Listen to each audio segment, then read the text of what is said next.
मी हर्षदा परमेश्वर मते 8वी वर्ष विद्यार्थिनी. आज सावित्रीबाई फुले जयंतीनिमित्त मी आज तुमच्या समोर एक पात्री मी सावित्री बोलते. ज्ञान नाही, विद्या नाही, ती घेण्याची गोडी नाही. बुद्धी असून चालत नाही, तयास मानव म्हणावे का? ओळखलत का?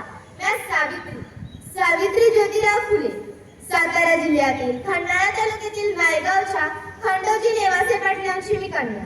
9 वर्षाचे असताना ज्योतिराव फुले नावाच्या माणसाशी माझं लग्न झालं आणि हळूहळू मला कळायला लागलं की ज्या माणसाशी माझं लग्न झालंय तो काही साधा सुद्धा माणूस नाही, तर या जगाला ऊर्जा देणारी क्रांती सूर्यच आहे.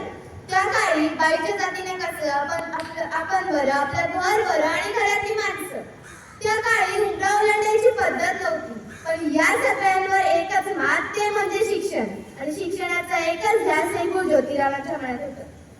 ज्योतिराव शिक्षणाचा प्रसार करत असताना फरार नावाच्या ब्रिटिश मॅडम म्हणाल्या, मिस्टर फुले, तुम्हाला शिक्षणाचा प्रसार करायचा आहे ना, so educated you well first, because woman educated the for house educated.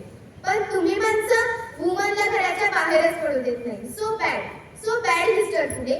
झालं, आले की ते माझ्याकडे पाटी पेन्सिल घेऊन आणि मला म्हणाले, सावित्री, आजपासून मी तुला शिकवणार. झालं सुरू माझा अभ्यास. काना, मात्रा, वेलांटी, आकार, उकार, बेके, बे, 2, 4, 3, 6 हाच ध्यास. मी लिहायला शिकले, वाचायला शिकले आणि काव्य सुद्धा रचू लागले.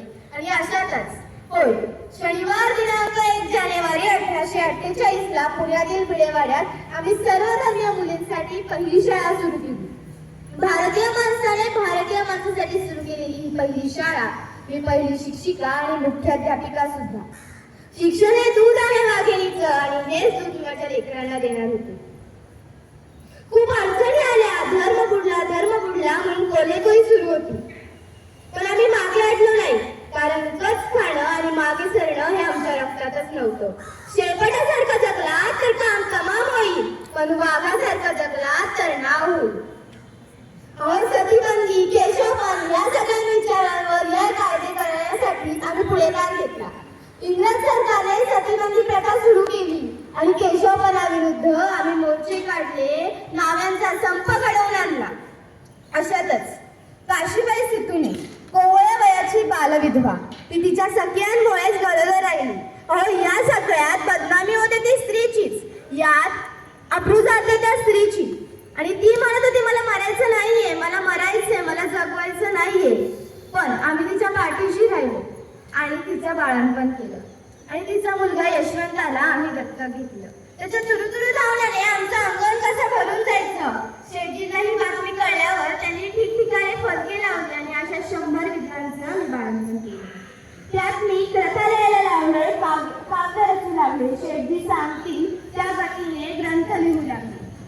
छत्रपती सिंहासनावर एक राणी ताराबाई, कोल्हापूरची जगदंबा ती महाराष्ट्राची अंबाबाई. कोल्हापूरची जगदंबा ती महाराष्ट्राची अंबाबाई. शत्रूवर भारी छापा काळ दयासाठी होई, शत्रूवर भारी छापा काळ दयासाठी होई. जेरीस शत्रूला कडवी चढी बेफाम चढाई. धावून टाके रणभूमी शत्रू रक्ताने सारी. सफळता विजेची जशी कडाळे सवारी, जशी कडाळे सवारी. असे अनेक काव्य मी रचले. 1877चा दुष्काळ. सांगताना अंगाचा थरका फुटतो आणि लोकांना 2 वेळेचं अन्न सुद्धा नव्हतं. लोक आपल्या लेकरांना वीज देत होते. अशातच आम्ही पुढे होऊन दुष्काळग्रस्तांसाठी दुष्काळ केंद्र सुरू केलं आणि 2000 लोकांच्या भाकऱ्या भरण्याचं काम आम्ही केलं. खूप विरोध झाला, पण आम्ही मागे हटलो नाही, कारण आमचं ध्येय आणि आमचं कार्य निश्चित होतं. शेठजींची तब्येत खालावत चालली होती. अर्धांग वायूमुळे शेठजींचं एक अंग रिकामं झालं होतं. पण त्याही परिस्थितीत डाव्या हाताने त्यांनी सत्यधर्म हा ग्रंथ लिहिला. आणि शेवटी 28 नोव्हेंबर 1890 रोजी शेठजींचं निधन झाले. माझा साथीदार, जीवनाचा भागीदार, माझी प्रेरणा, माझा आधार सगळं संपलं होतं. मी खिपचित पडले होते. माझा आभाळ निघून गेलेलं, जमीन दुबावली गेली होती. शेठजींची आठवण येत असतानाही शेठजींनी सांगितलेल्या मार्गांवर मी पुढे चालत होते आणि कार्य मी थांबवलंही नव्हतं.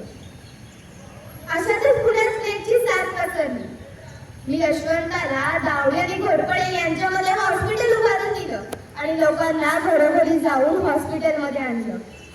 प्लेग हा संसर्गजन्य रोग होता आणि तो कधी ना कधी मलाही होणार होता हे मला माहिती होतं. पण आम्ही जगलो या समाजासाठीच, तर याच समाजासाठी मरायला काय भीती. मरणा तुझं स्वागत आहे. मी फक्त होऊन देत नाही तर मी करून दाखवते, कारण सावित्रीची सावित्रीबाई झाले, सावित्रीबाईची सावित्रीबाई झाली. ही कित्येक कृपा आहेत माझी. बाई, शेवटचं इंजेक्शन उरलंय, कोणाला देऊ? यशवंताचा प्रश्न. यशवंत म्हणाला, मी म्हणाले या लेकरांना दे. या लेकरांनी तर आणखी जगही पाहिला नाहीये. माझ्या आज्ञाखाली यशवंताने माझी आज्ञा पाळली. वाढलेलं झाड कधी ना कधी कोसळणारच ना. मरणा 1 मिनिट थांबले. माझ्या सगळ्या सहकाऱ्यांना मला आठवू दे. यशवंता बघ ना कोणाले, यशवंता बघ ना कोणाले, यशवंत.